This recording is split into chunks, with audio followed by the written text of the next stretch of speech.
one that did this, right? Yes. And you're the same individual that lied about all this, right? On the fifth day of cross-examination, it finally happened. Prosecutor Juan Martinez questioning Jodi Arias, and she cracks there on the stand late this morning. Good evening, Arizona. I'm Patty Kirkpatrick.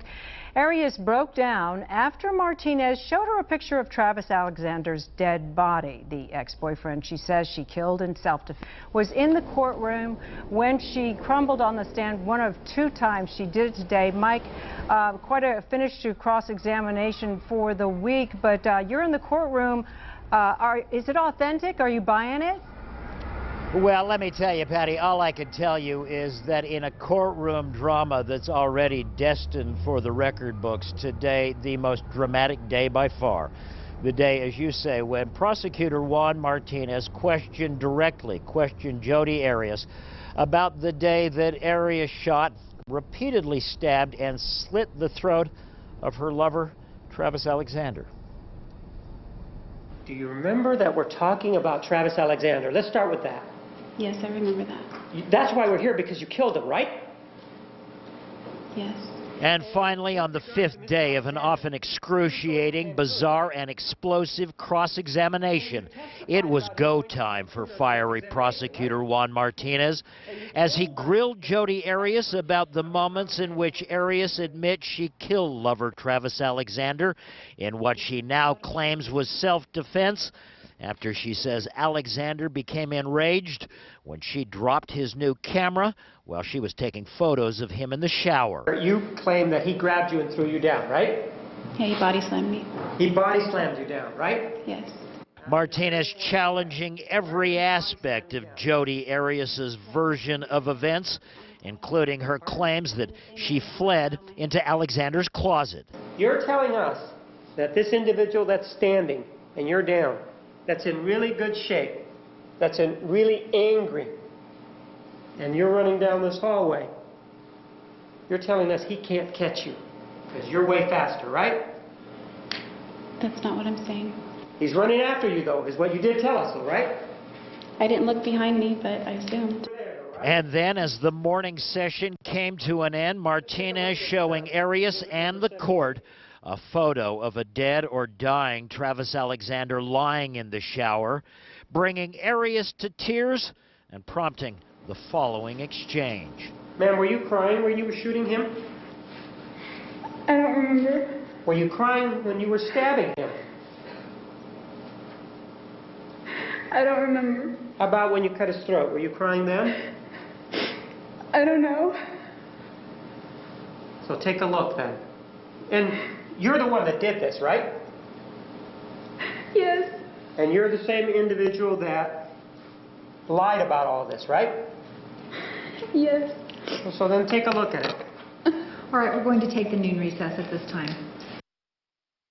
Yeah, the courtroom spellbound during much of today. Jurors very attentive, many of them taking notes, looking at Arias, looking at the family of Travis Alexander. As you mentioned, just a few moments ago, prosecutor Juan Martinez wrapped up his grueling 5 days of cross-examination, but we're going to have much more on this very dramatic day coming up at 6 o'clock, including more tears from Jodi Arias, and Arias even acting out for jurors. What she said was Travis Alexander's linebacker lunge when he came at her, and she hoisted the gun, and it, she says, accidentally went off. That coming up at 6.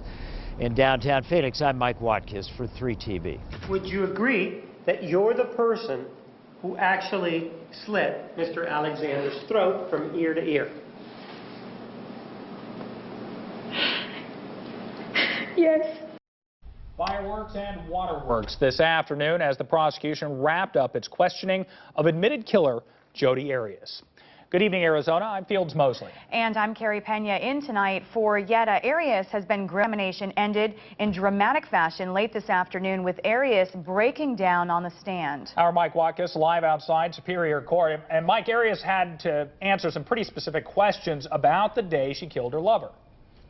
Well, let's put it this way, Field. She was certainly asked a lot of very specific, very tough, very pointed questions by Prosecutor Juan Martinez today. Whether she answered those questions satisfactorily enough, specifically enough, I guess the jury will ultimately have to make that decision. But make no mistake about it, after today's very dramatic session, that jury now has lots to think about over the coming 3-day weekend.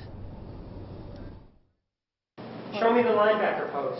He got down and... Well, show me the linebacker pose. That's what I'm asking for you to do. Okay. He went like that, and he turned his head and grabbed my waist. Just like that, correct? Pretty much. With Prosecutor Juan Martinez acting as director, Jodi Arias today showing jurors how she says lover Travis Alexander came lunging at her like a, quote, linebacker on that fatal afternoon in 2008 when she says she hoisted a gun to stop Alexander during a fight, and the gun, she says, then went off accidentally. Would you agree that you're the person who actually slit Mr. Alexander's throat from ear to ear? Yes.